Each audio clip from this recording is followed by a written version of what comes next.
परशुराम?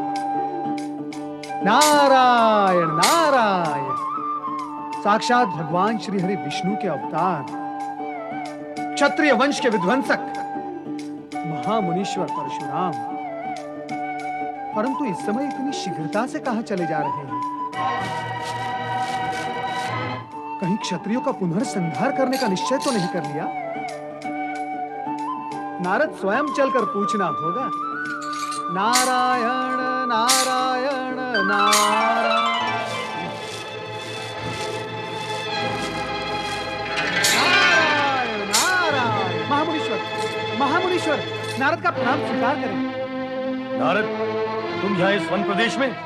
महामुनीश्वर, आज आपके दर्शन का लाभ था सो प्राप्त हुआ, परंतु आप इस समय इतनी शीघ्रता से कहां जा रहे हैं?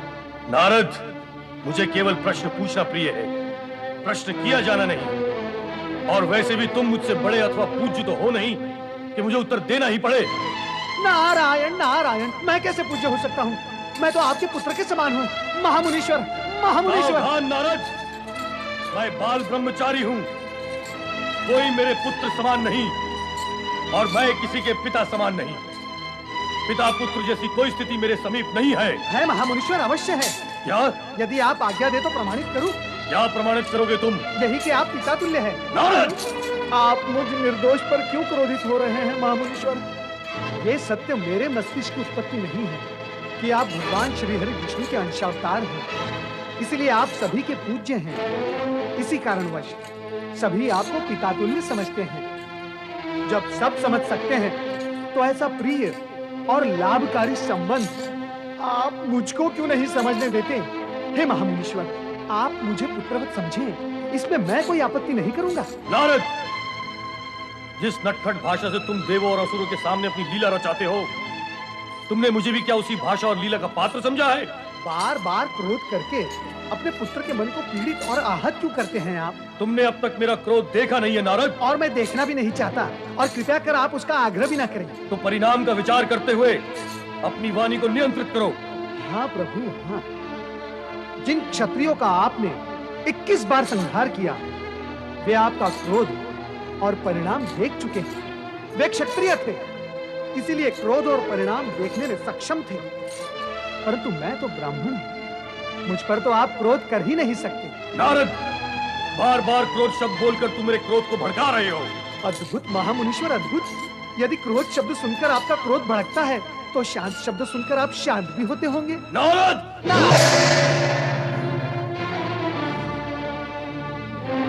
ओम नमः शिवाय। ओम नमः शिवाय। ओम नमः शिवाय। ओम नमः शिवाय। ओम नमः शिवाय। ओम नमः शिवाय। ओम नमः शिवाय। ओम नमः शिवाय। ओम भगवान शिव शंकर की जय, माता पार्वती की जय। शांत रहो, भोलेनाथ का ध्यान भंग ना हो। इनकी समाधि में विघ्न नहीं पड़ना चाहिए। नहीं नहीं माता, हम लोग सब शांत रहेंगे।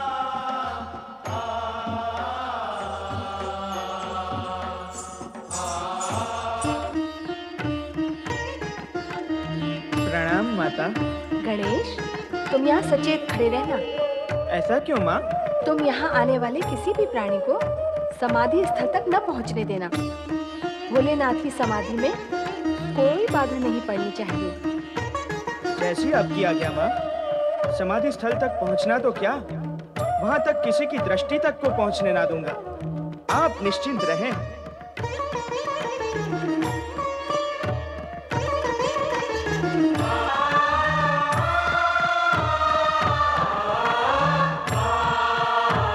जय शिव शंकर, जय भोलेनाथ, हर हर महादेव।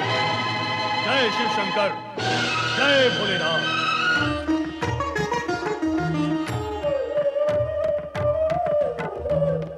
कार्तिकेय भैया अब तक लौटे क्यों नहीं? उन्हें तो आ जाना चाहिए था अब तक। कहकर तो गए कि दक्षिण में अगस्त्य ऋषि का आश्रम तक जाके आता हूँ। शिव भक्ति और धर्म का प्रचार करने में समय तो लगेगा वहां। जय शिव शंकर, बम बम भोले, हर हर महादेव। भाइयों में सखा भाव हो तो मन को कितना भाता है, और सखाओं में भी भातृभाव हो तो मन को अच्छा लगता है। हम दोनों में दोनों भाव हैं। मैं उनके विषय में सोच रहा हूँ, और वो भी अवश्य मेरे। जय शिव शंकर, हर हर महादेव। सावधान! एक चरण भी आगे बढ़ाया तो आप समाधि स्थल की ओर नहीं जा सकते। हे विचित्र प्राणी, मुझे अपने गुरु के पास जाने से रोकने वाला तू है कौन? मुनिवर, आप जहाँ पधारे हैं वे आपका नहीं, मेरा क्षेत्र है। इसलिए आप प्रश्न करने की नहीं, केवल उत्तर देने की स्थिति में हैं। प्रश्न मैं करूंगा। बताइए, आप कौन हैं और किस प्रयोजन से यहाँ पधारे हैं? हे विचित्र दुष्ट, तू जानता नहीं मैं कौन हूँ? स्वयं अहंकार पूर्ण होने पर भी अपने को योग्य समझने वाले आप जैसे अहंकारी को जानने की मैं आवश्यकता ही नहीं समझता। अब आपके लिए मुझे जान लेना आवश्यक है। मैं शिव पार्वती का प्रिय पुत्र गणेश हूँ, और माता की आज्ञा से यहाँ खड़ा हूँ ताकि समाधि स्थल की ओर कोई न जा सके। असंभव! तू ना नर है ना पशु, ऐसा असामान्य प्राणी शिव पार्वती का पुत्र हो ही नहीं सकता। अपने स्वर और नेत्रों को छोटा करे महाज्ञानी। यदि पिता शिव की समाधि भंग हो गई तो अनर्थ हो जाएगा। और तनिक अपने नेत्रों से क्रोध का आवरण हटाकर देखें कि मैं नर भी हूं और पशु स्वभाव से रहित पशु भी। निर्बुद्धि, अधिक प्रलाप न कर, हट जा मेरे मार्ग से। माँ तो कह कर गई थी कि डट जाना, और आप कह रहे हो कि हट जाना। अब ये डटना और हटना दोनों कार्य एक साथ तो हो ही नहीं सकते। और इसकी आवश्यकता भी क्या है? पर जिस माता ने जन्म दिया और आज्ञा भी दी हो, तो उसके कहने से डटे रहना अति आवश्यक है। यदि तू जानता कि मैं परशुराम हूँ और मैंने 21 बार इस धरती को क्षत्रियहीन किया है, तो तू ऐसी दृष्टता कदापि नहीं करता। मेरा जन्म नहीं हुआ होगा तब आपने किया होगा 21 बार पृथ्वी को क्षत्रिय विहीन। अब 22वीं बार करके दिखाइए। ऐ दुष्ट, तेरा काल तेरे माथे पर आ चुका है। ये ले। जय माता जी।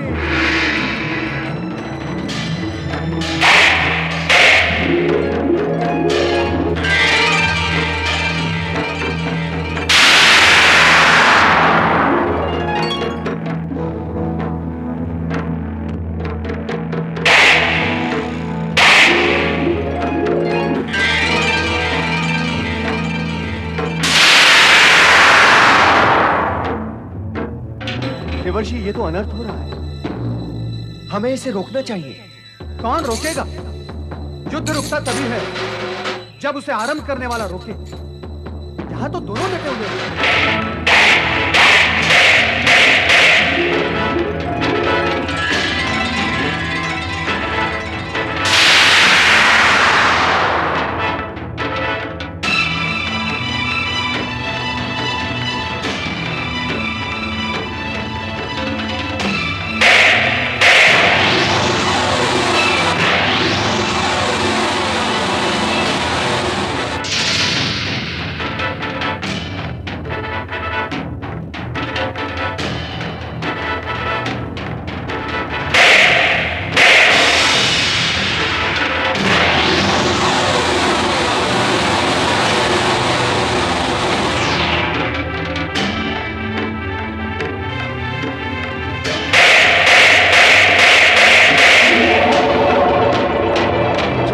माता जी।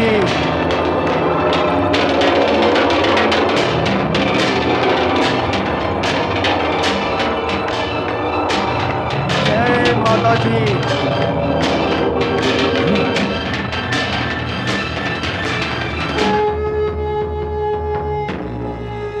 जय माता जी।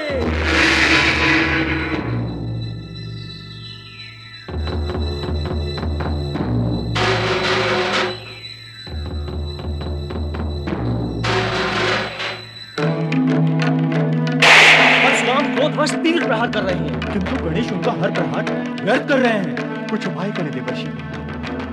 श्री हरि विष्णु के अंशावतार परशुराम और मां शक्ति के अंश गणेश परस्पर टकरा रहे हैं।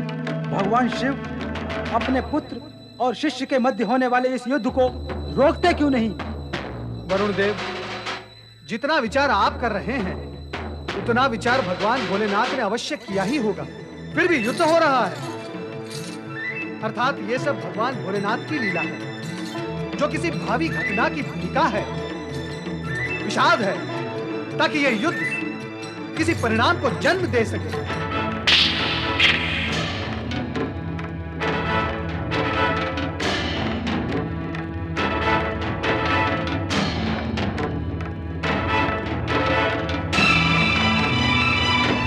जय माता दी।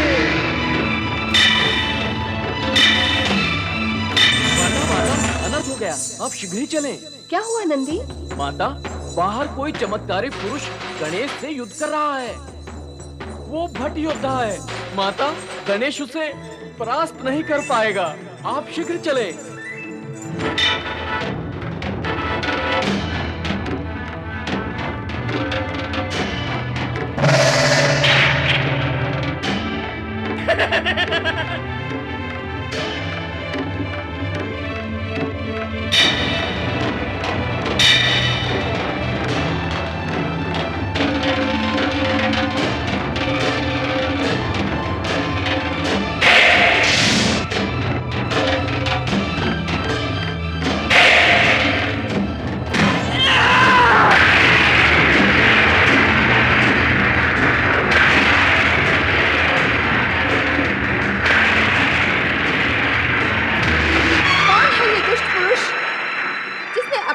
पुत्र पर प्रहार किया।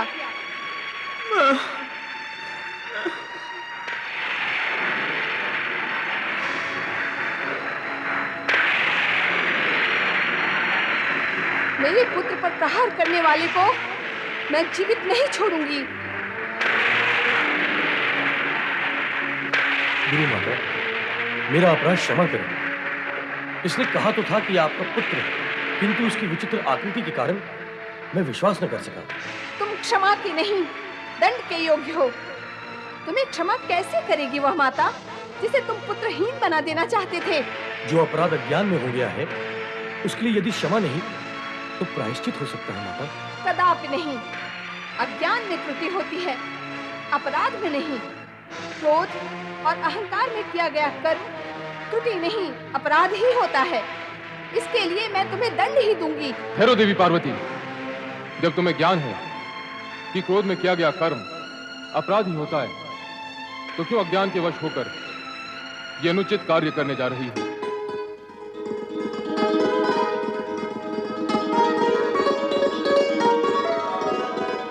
क्षमा भगवान, क्षमा। अपराध हुआ है मुझसे। माता पार्वती दंड की जो व्यवस्था मेरे लिए करेंगी वो नतमस्तक हो स्वीकार करूंगा। मैं तो यहाँ आपके दर्शन करने के लिए आया था, किंतु संयोगवश स्थिति ही पलट गई भगवान। सगुण विद्याधारी इस सत्य को नहीं जानते कि आप श्री हरि विष्णु के अंश और हमारे पूज्य हैं। हुआ तो वही जो होना था, आप तो केवल निमित्त मात्र हैं। गणेश एक दंत होकर पूज्य होंगे। इन्हें एक दंत बनाने का कार्य विधि ने अप्रत्यक्ष रूप से आपको ही सौंपा था। श्री हरि विष्णु के अंशावतार परशुराम के प्रति क्रोध अनुचित और अनावश्यक है देवी। ये सब तो हमारी ही इच्छा और लीला के कारण घटित हुआ। गणेश, अज्ञान में युद्ध हुआ, अब ज्ञान होने पर सम्मान करो पुत्र, प्रणाम करो इन्हें। प्रणाम मुनिवर। अज्ञान में क्या क्या हो जाता है। जो स्नेह का अधिकारी है वो क्रोध का पात्र हो गया। जिसे कंठ से लगाना था उससे युद्ध करना पड़ा। मुझे क्षमा करो गणेश। ऐसा न कहिए, आप तो मेरे पूज्य हैं।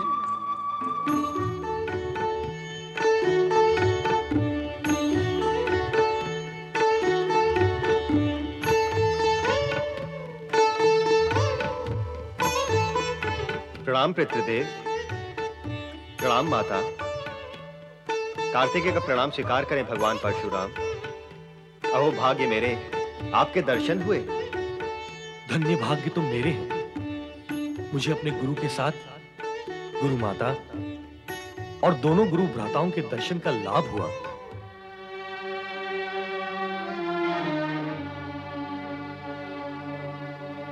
आप भगवान विष्णु के अवतार हैं तो हमारे पूज्य हैं, किंतु भोलेनाथ के शिष्य हैं तो हमारे स्नेह के पात्र भी हैं। इससे पूर्व गणेश का दंत तोड़कर मेरे क्रोध के भाजन हुए।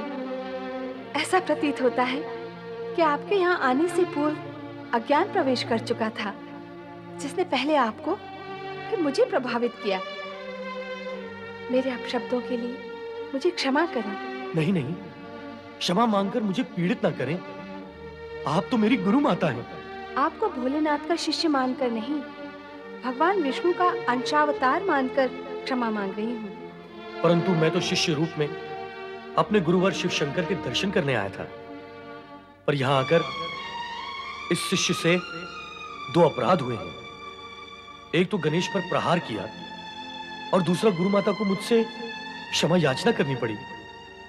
मुझे इस अपकर्म का प्रायश्चित करना होगा। गुरुवर, मुझे आज्ञा दें, मैं महेंद्र पर्वत पर जाकर इस दोष का प्रायश्चित करूंगा।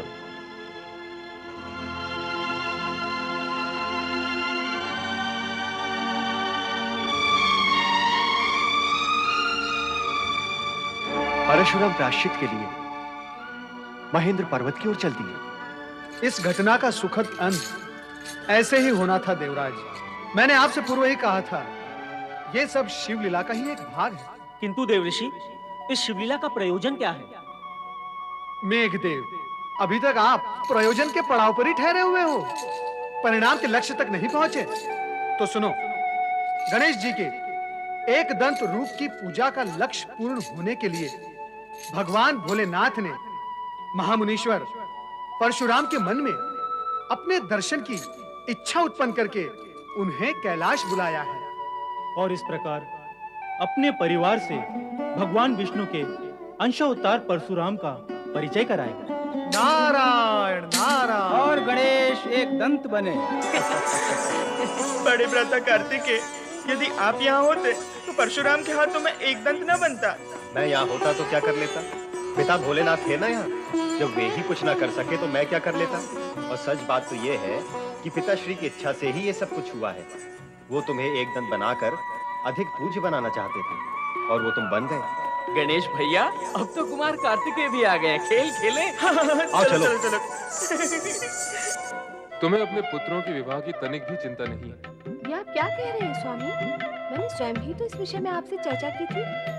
अवश्य की थी, किंतु फिर वो चर्चा भूल में समा गई। नहीं, मैं भूली नहीं हूँ। मैं तो इतना जानती हूँ कि आपकी इच्छा के बिना कुछ नहीं होगा। जब तक आप नहीं चाहेंगे, तब तक दोनों पुत्रों के विवाह की चर्चा केवल चर्चा ही रहेगी। भला सोचो, यदि मैं नहीं चाहता और इच्छा न होती तो पुनः इस विषय पर चर्चा क्यों करता? भगवान भोलेनाथ की जय, देवी पार्वती की जय। प्रणाम भोलेनाथ। प्रणाम देवी पार्वती। आओ राजन। देवऋषि नारद द्वारा प्रेरित होकर स्वार्थवश उपस्थित हुआ हूं प्रभु। अपना प्रयोजन कहो राजा विश्वरूप। जो सर्वज्ञ हैं उनसे क्या प्रयोजन कहूं प्रभु। मेरी ये दो पुत्रियां बुद्धि और सिद्धि, मैं इनके दायित्व से मुक्त होना चाहता हूं। किन्हें सौंपना चाहते हैं इनका दायित्व? प्रभु, आपको और देवी पार्वती को आपकी पुत्र वधू बनाकर। अपना निर्णय प्रकट करो देवी। निर्णय करने का अधिकार तो आपका है, पर मुझे ये दोनों कन्याएं अपनी पुत्रवधू ही लगती हैं। अर्थात मेरे निर्णय की प्रतीक्षा किए बिना ही तुमने ये निर्णय कर लिया कि इन दोनों कन्याओं को अपनी पुत्रवधू बनाना है। राजन, आप निश्चिंत होकर अपने भवन लौट जाएं। समय आने पर आपको शुभ समाचार प्राप्त हो जाएगा। प्रभु, धन्य भाग्य मेरे। प्रणाम भोलेनाथ, प्रणाम देवी पार्वती।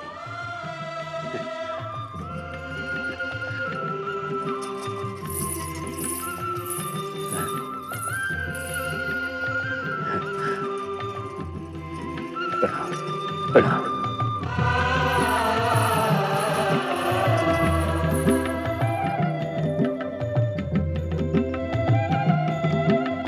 माता पिता को प्रणाम। कल्याण भाव। अभी अभी तुम दोनों ने जिन दो कन्याओं को देखा, वे हमारी भावी पुत्र वधुएं हैं। किंतु विवाह से पूर्व तुम दोनों को विवाह के लिए अपनी योग्यता सिद्ध करनी होगी। क्या आप हम दोनों को विवाह के योग्य नहीं समझते? नहीं नहीं गणेश, ऐसा नहीं है। अपने पिताश्री का अभिप्राय समझो। विवाह से पूर्व तुम दोनों को पृथ्वी की परिक्रमा करनी होगी, और जो भी पृथ्वी की परिक्रमा करके पहले लौटेगा उसी का विवाह पहले होगा। हम दोनों सोचते रहे कि किसका विवाह पहले करें। अंत में यही एक उपाय निश्चित हुआ। पिता श्रेष्ठ, मैं से पूर्व ही कह चुका हूँ कि मेरी विवाह में रुचि है ही नहीं। विवाह रुचि के लिए नहीं किया जाता है पुत्र कार्तिकेय। वैसे भी विवाह करने अथवा ना करने के निर्णय का अधिकार संतान का नहीं होता है। इसका सर्वाधिकार माता पिता के पास सुरक्षित रहता है। इसलिए तुम्हें केवल माता पिता की आज्ञा का पालन करना है। जैसी आपकी आज्ञा। गणेश, मैं तुम्हें मूषक वाहन प्रदान करूंगी ताकि तुम कार्तिकेय के साथ पृथ्वी परिक्रमा में भाग ले सको।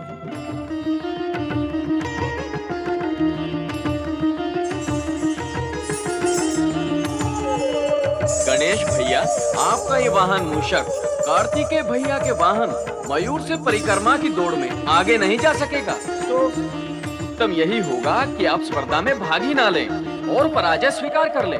विजय तो निश्चित कार्तिकेय भैया की ही होगी। प्रणाम बड़े भ्राता। मैं तो स्वयं इस स्पर्धा से विलक होने का विचार कर रहा हूँ। हानि तो इतनी होगी कि मेरा विवाह बड़े भ्राता कार्तिकेय के विवाह के पश्चात होगा। तो अब दूल्हा कहाँ है? माता पिता की आज्ञा से बंधा हुआ हूँ, इसलिए परिक्रमा की प्रतिस्पर्धा करना मेरी विवशता है। बड़े भ्राता, शुभ मुहूर्त आ पहुंचा है। परिक्रमा का समय हो गया है। अब हमें पृथ्वी की परिक्रमा आरंभ कर देनी चाहिए। हाँ, अब अकारण विलंब क्यों हो? तो गणेश, पृथ्वी परिक्रमा आरंभ करने से पूर्व हमें अपने माता पिता से आशीर्वाद प्राप्त कर लेना चाहिए। हाँ बड़े भ्राता, माता पिता के आशीर्वाद के बिना आरंभ किए गए सभी कार्यों का अंत दुखंत ही होता है। इसलिए माता पिता का आशीर्वाद तो हमें लेना ही होगा। आओ।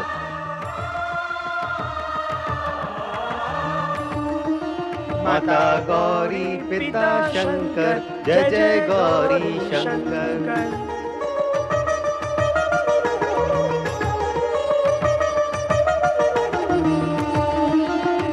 क्या ये मुशकराज मुझे प्रतिस्पर्धा में विजय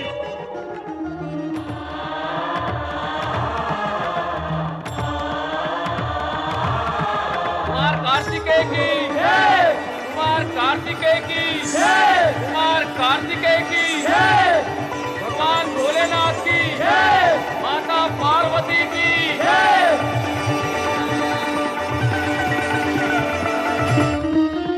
क्या हुआ गणेश भैया? नंदी भैया, क्या मेरा ये मुशक मुझे पृथ्वी की परिक्रमा करा सकेगा? यदि आपके भाग्य में लिखा है तो संभव है कि आप कार्तिकेय भैया से आगे निकल जाएंगे।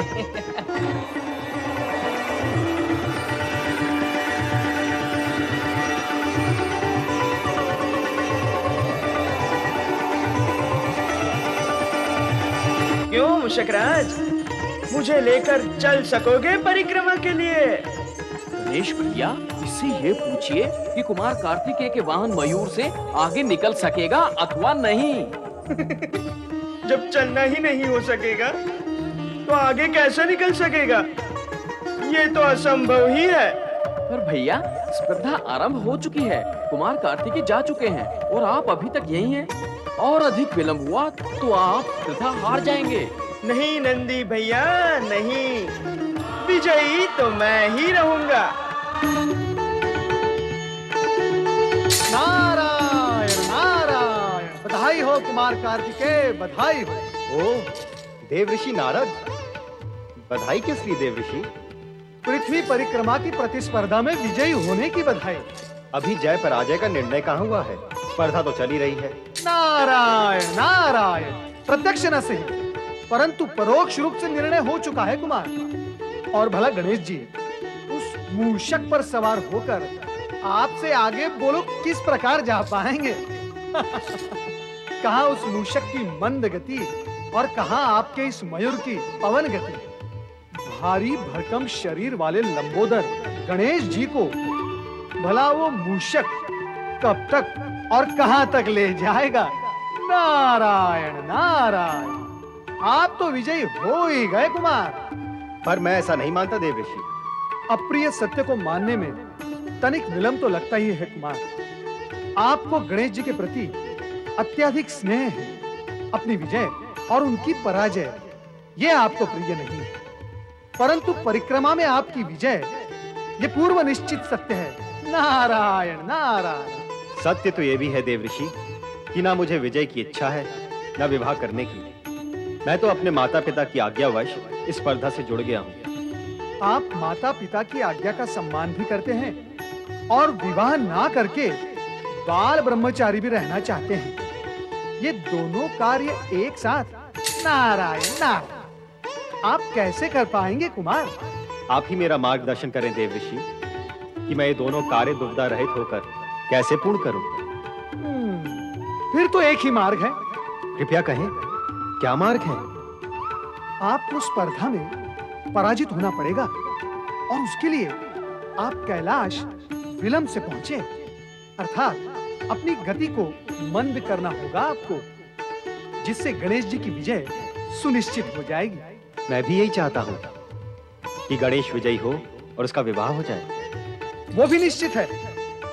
अर्थात ये कुमार कि विधि के विधान के अनुसार राजा विश्वरूप की पुत्रियां बुद्धि और सिद्धि का विवाह गणेश जी से पूर्व निश्चित है।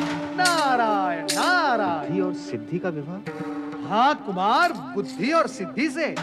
नारायण नारायण। बुद्धि और सिद्धि का विवाह गणेश से?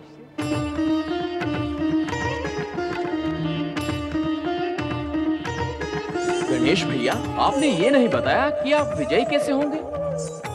विजयी तो वही होगा ना जो सारी पृथ्वी की परिक्रमा करके सर्वप्रथम आएगा, अर्थात जगत की परिक्रमा। हाँ, तय तो यही हुआ था। जो तय हुआ था उस तथ्य को सत्य में पारिवार्तिक करने के लिए मुझे एकांत में विचार करने दे नंदी भैया। यही मेरी आपसे प्रार्थना है। आप जाइए।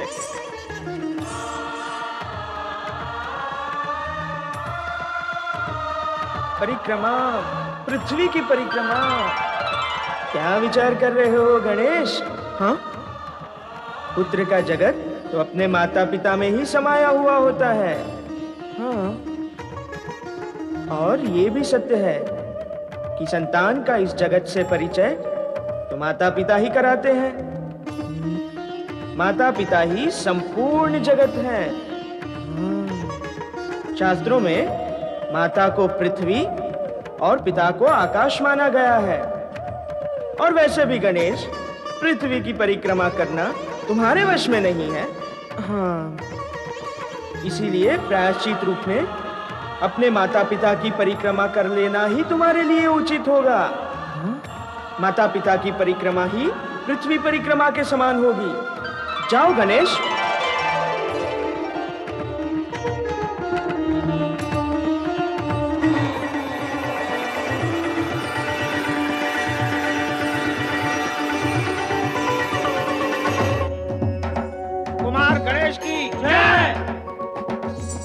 गणेश भैया, आप तो विजयी होकर लौटे हैं, फिर आपके मुख पर ये विषाद क्यों है?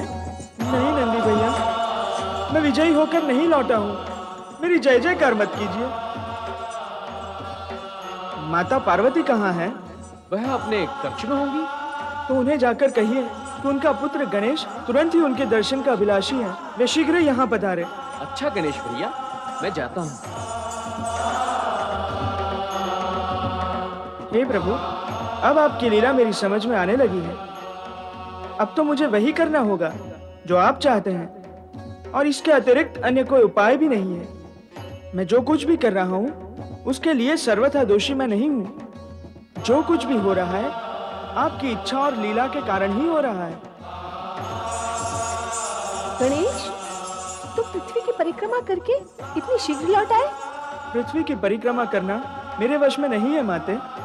अपने माता पिता की आज्ञा की अवहेलना करने के कारण मैं प्रायश्चित करना चाहता हूँ, और ये प्रायश्चित आपके क्षमादान से ही पूर्ण हो सकता है माते।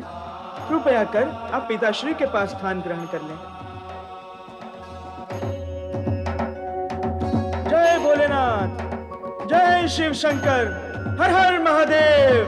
जय भोलेनाथ, जय शिव शंकर, हर हर महादेव।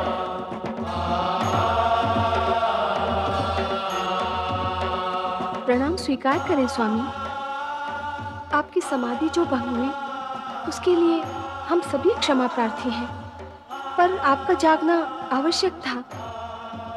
अपना अभिप्राय कहो देवी। अभिप्राय तो पुत्र गणेश बताएगा। माता गौरी पिता शंकर, जय जय गौरी शंकर। माता गौरी पिता शंकर, जय जय गौरी शंकर। माता गौरी पिता शंकर, जय जय गौरी शंकर।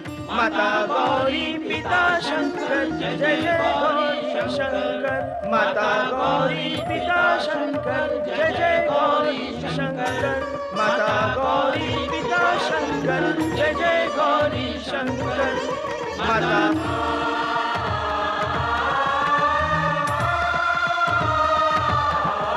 माता गौरी पिता शंकर, जय जय गौरी शंकर। माता गौरी पिता शंकर, जय जय गौरी शंकर। अपना प्रयोजन कहो पुत्र। प्रयोजन पुत्र का कहाँ, पिता का ही है, परंतु कहना पुत्र को है।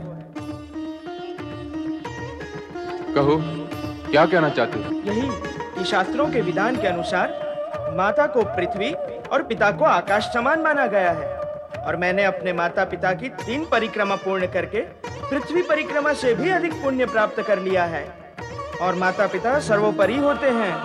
बालक का इस जगत से परिचय कराने वाले माता पिता ही होते हैं। उनसे अधिक श्रेष्ठ, पूज्य और मान्य अन्य कोई नहीं। वे ही संतान का संपूर्ण जगत होते हैं। उनकी परिक्रमा संपूर्ण करना पृथ्वी परिक्रमा करने जैसा ही है। गणेश, तुम्हारी बुद्धिमत्ता और प्रतिभा से मन प्रसन्न हुआ। तुमने अपनी चतुरता से कार्तिकेय को पराजित किया। अब तुम प्रथम विवाह करने के अधिकारी हो गए हो। पितृवर, बड़े भ्राता कार्तिकेय को पराजित करने की तो मैं कल्पना तक नहीं कर सकता, और अपनों से बड़ों को पराजित करने की भावना रखने वालों को कभी विजयी होते हुए नहीं देखा गया।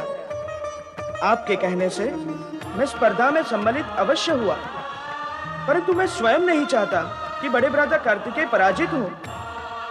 आपकी आज्ञा व परिक्रमा पूर्ण करने के लिए मैंने अपने माता पिता की परिक्रमा की है।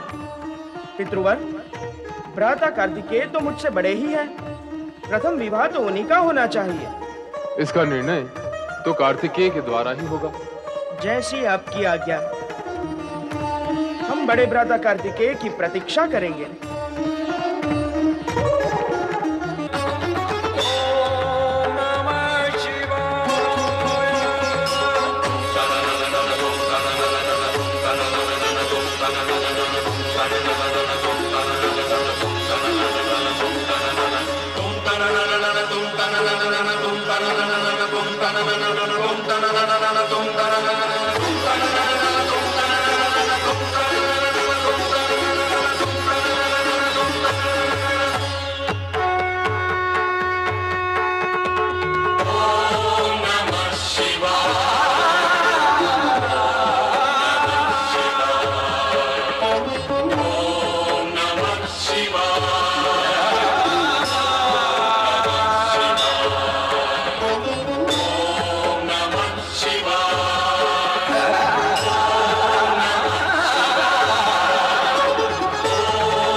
शिवाय